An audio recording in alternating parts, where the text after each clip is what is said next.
नमस्कार, जय हिंद। दोस्तों, आज हमारा जो वीडियो टॉपिक है देश की रक्षा सुरक्षा से जुड़ी हुई जो विभिन्न बलों के जो सैनिकों ने किस तरह से देश के उत्तर भारत में उत्तर पूर्वी क्षेत्र में जो है, उत्तर पूर्वी क्षेत्र का मतलब है कि जिसमें 6 से 7 राज्य आते हैं, असम, नागालैंड, मणिपुर, मिजोरम, त्रिपुरा, सिक्किम, अरुणाचल प्रदेश। तो इन 7 राज्यों की जो भौगोलिक स्थिति है वह देश के अन्य भागों से थोड़ा डिफरेंट है। यह क्षेत्र पूरे घने जंगलों से के बीच है पूरा, और यहाँ पे जो है जो विश्व की सबसे ज़्यादा बारिश होने वाला जो चेरापूंजी भी इसी इलाके में है, नॉर्थ ईस्ट हमारे इंडिया में, जहाँ पे विश्व की सबसे ज़्यादा बारिश होती है। और वहाँ पर जंगलों में सांप, बिच्छू, नन्हे प्रकार के कीड़े और आतंकवादी, ऐसे में से जो हमारे देश की रक्षा सुरक्षा के जवान जिस प्रकार से ऊपर से आतंकवाद और उन आतंकवादियों से निपटने के लिए जिस तरह से हमेशा खतरनाक जंगलों में, बीहड़ इलाकों में, आतंकवादी क्षेत्रों में देश की रक्षा सुरक्षा में अपना महत्वपूर्ण योगदान देते हैं, आज मैं उसी की चर्चा करूंगा। और आज मैं चर्चा करूंगा खासकर हमारी देश की जो पैरामिलिट्री फोर्स है, असम राइफल। हमेशा असम राइफल खासकर उत्तर पूर्वी भाग में नागालैंड, मणिपुर, मिजोरम, त्रिपुरा, असम, अरुणाचल प्रदेश का जो चीन से लगा बॉर्डर, इसी क्षेत्र में अपनी ज़्यादा सेवा देती है। हालांकि जम्मू कश्मीर, श्रीलंका, हैती में भी हमारी असम राइफल ने जो है महत्वपूर्ण योगदान दिया है और अभी दे रही है। जम्मू कश्मीर में अभी भी कई बटालियन हैं। लेकिन सबसे थोड़ा बहुत खुशी की बात यह है कि अभी थोड़ा सुविधाएं हो चुकी हैं। लेकिन एक समय ऐसा था 80 के 90 के दशक में, जिन परिस्थितियों में हमने और हमारे जो साथियों ने जो दिन देखे हैं, देश के उत्तर पूर्वी सबसे ज़्यादा दूर है केरल, तमिलनाडु, और वहाँ से मैंने अभी एक फ़ोटो अपलोड किया है, आप देख सकते हैं।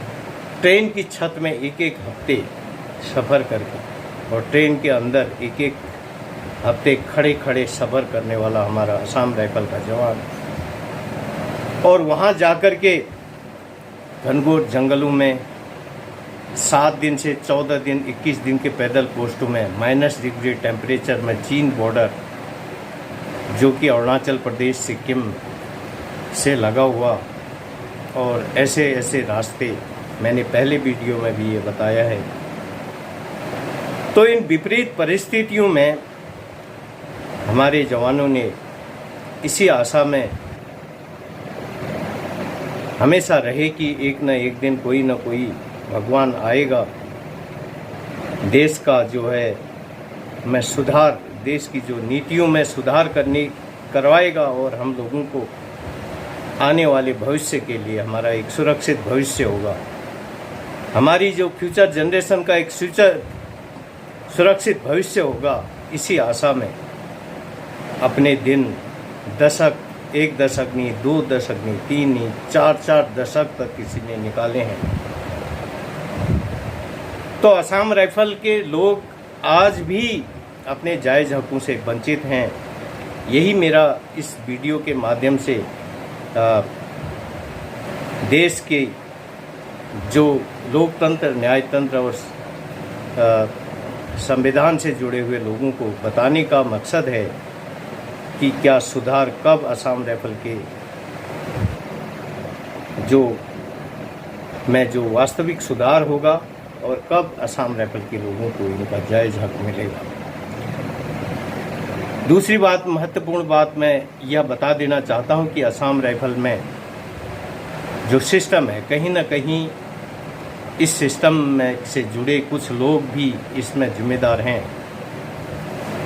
खासकर सिस्टम जिम्मेदार है। जब तक सिस्टम जिम्मेदार नहीं होता तब तक कोई भी अन्याय नहीं होता है। ऐसा सिस्टम बना दिया गया जिस कारण से आप देख सकते हैं इस सिस्टम के जुड़े हुए बहुत सारे लोग जो कि देश के विभिन्न भागों में उनके आपके हमारे पिताजी लोगों ने, हमारे चाचा, पिताजी नहीं तो गांव के चाचा लोगों ने, बहुत से लोगों के पिताजी इस फौज में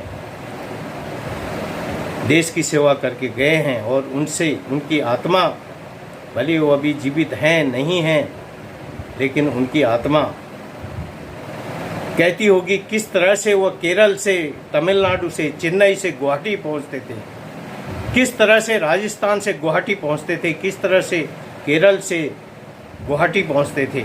और गुवाहाटी ही पहुंचना काफ़ी नहीं था, वहाँ से भी 2 दिन 3 दिन का आगे, 3 दिन का त्रिपुरा,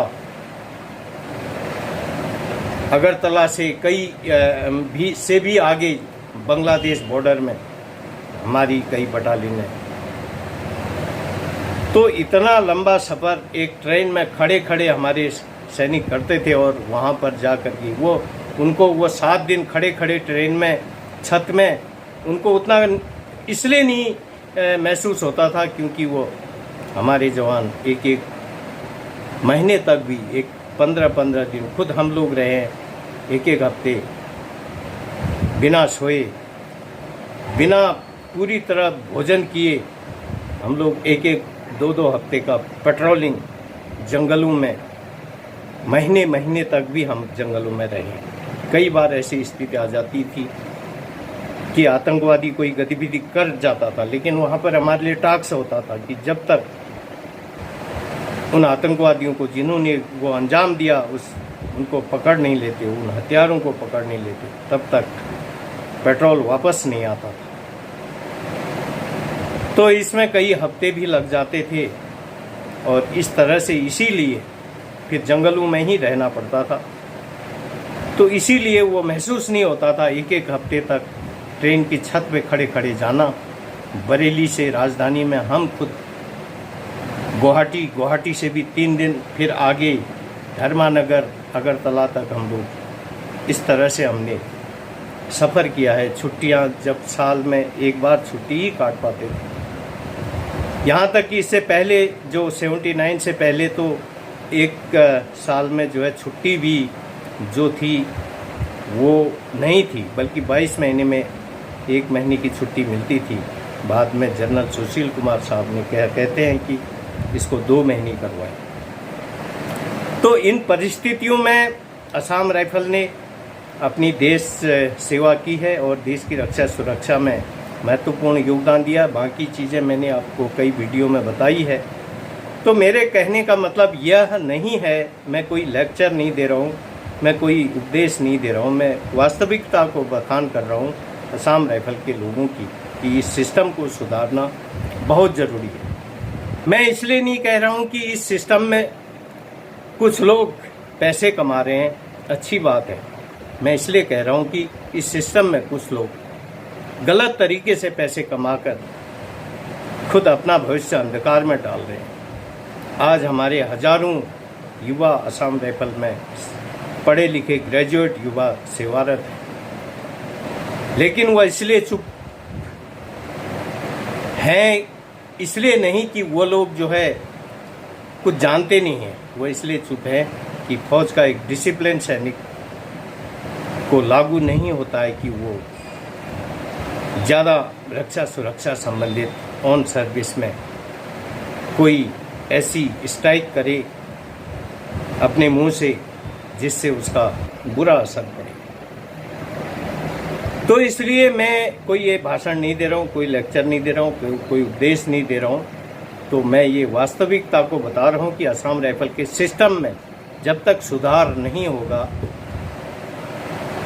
तब तक हमारा ये संघर्ष चलता रहेगा और आने वाले समय में तो और भी लाखों हजारों जो युवा 2024 से आना शुरू होंगे, 2004 के बाद के भर्ती, जिन्हें ओपीएस के अंदर नहीं, जिनको एनपीएस के अंदर जो है, तो उन्होंने जिस तरह से अपने जीवन के अपने जवानी के महत्वपूर्ण 20 से 24 साल 20 से 22 साल काटेंगे, जो वो आएंगे, तो उसके बाद यह निश्चित तौर पे ऐसी इस सिस्टम की पोल खुलेगी और निश्चित तौर पर होगा। और उससे पहले यदि कोई करा देता है तो जो इस गुनाहगार सिस्टम से जुड़े लोग थे, जो तुष्टिकरण जो वाले लोग थे, जिन्होंने जो है स्वार्थ के लिए, लोभ लालच में आकर के इस सिस्टम को बनाने में अपनी महत्वपूर्ण भूमिका निभाई, तो निश्चित तौर पर उनके लिए एक थोड़ा बहुत राहत की बात होगी। मैं उनसे ये इस सिस्टम के जुड़े हुए उन जिम्मेदार लोगों से यही पूछना चाहता हूँ कि जो जवान आज, चाहे वो किसी भी ट्रेड के हैं, इन परिस्थितियों का सामना कर रहे हैं, काश उनकी जगह वो होते तो वो क्या करते। तो वो अपनी आत्मा से, अंतरात्मा से पूछे। मैं किसी का नाम नहीं ले रहा हूँ, मैं तो इस तुष्टिकरण सिस्टम को सुधारने की बात कर रहा हूँ। तो मुझे आशा है, तो हमारे लोगों को एहसास होगा कि हमारे पिताजी ने, हमारे चाचा ने, हमारे अन्य सगे संबंधियों ने किस तरह से 80 के 90 के 70 के दशक में किस तरह से वो जो है ट्रेन में यहाँ से गुवाहाटी जाते थे, तमिलनाडु केरल से गुवाहाटी जाते थे, और इस तरह से उन्होंने, और गुवाहाटी से भी नागालैंड, मिजोरम, मणिपुर, त्रिपुरा 2-2, 3-3 दिन का वहाँ से भी आगे सफ़र करते थे। और कैसा वहाँ का माहौल है सभी को पता है। तो इस सिस्टम को में ज़रूर सुधारने की ज़रूरत है, सभी लोग जानते हैं। लेकिन मैं एक बार फिर कह रहा हूँ कि पैसे, गलत तरीके से पैसा, कमाया हुआ पैसा एक ना एक दिन तबाही लाता है, खुद को बर्बाद करता है, या कोई वो ऐसा पैसा किस न किस रूप में निकलता है। इसलिए जो भी जिम्मेदार लोग हैं इस तुष्टिकरण सिस्टम के, कृपया ज़रूर ध्यान देंगे और लोभ लालच स्वार्थ से ऊपर उठकर देश हित में, असम राइफल के समाज हित में, असम राइफल के लोगों के हित में सही सब्जेक्ट को चुनेंगे, सही मैटर को चुनेंगे। और अभी हमारा केस भी है और अभी चुनाव का भी समय है, और सही लोगों से लिंक बनाएंगे। और सिस्टम को सुधारने में पैसे की बात नहीं है, पैसा जो संवैधानिक होगा, जो लोकतांत्रिक होगा, वो देगी गवर्नमेंट देगी, या जो भी ये सिस्टम देगा। लेकिन मेन चीज़ है कि सिस्टम को सुधारना बहुत ज़रूरी है। तो आज के लिए इतना ही। आशा है वीडियो अच्छा लगा होगा। आने वाले समय में हम फिर और भी असम राइफल की जो दुख तकलीफ़ को हम बयान करते रहेंगे। तो तब तक के लिए जय हिंद, नमस्कार। तो वीडियो को लाइक, सब्सक्राइब और शेयर करें। धन्यवाद।